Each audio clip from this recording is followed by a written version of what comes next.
Hello friends, శివం దూబేకి అయితే player of the match award వచ్చింది. అది బ్యాటింగ్లో కాదు, బౌలింగ్లో. అంటే నిన్న జరిగిన ముంబై T20 లీగ్లో అయితే తనైతే 3 వికెట్స్ తీసుకున్నాడు. అలాగే బ్యాటింగ్లో 15 రన్స్ అయితే స్కోర్ చేశాడు.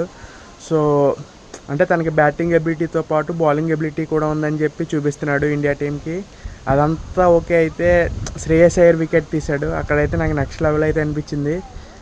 ఓకే, ఐపీఎల్ వేరు, ఈ చిన్న చిన్న లీగులు వేరు, కాకపోతే బౌలింగ్ ఎబిలిటీయే కదా. ఎందుకంటే పెద్ద ప్లేయరు శ్రేయస్ అయ్యర్ వికెట్ అయితే తీశాడు. మిగతా వాళ్ళ వికెట్లు అయితే ఓకే, ఎవరైనా తీస్తారనుకోవచ్చు, కానీ main player the captain to captain, ఇటుపక్క శివం దూబే కెప్టెన్, అటుపక్క శ్రేయస్ అయ్యర్. సో వికెట్ అయితే తీశాడు. అక్కడైతే నెక్స్ట్ లెవెల్ అనిపించింది. అంటే బౌలింగ్ ఎబిలిటీ ఉందని చెప్పి చూపిస్తున్నాడు ఇండియా టీంకి. సో చూద్దాం మరి. ఈ మ్యాచ్ కానీ మీరు చూసుంటే ఎలా అనిపించిందో కామెంట్ అయితే చేయండి. సబ్స్క్రైబ్ చేసుకోవడం మర్చిపోవద్దు. Thank you for watching. Thank you.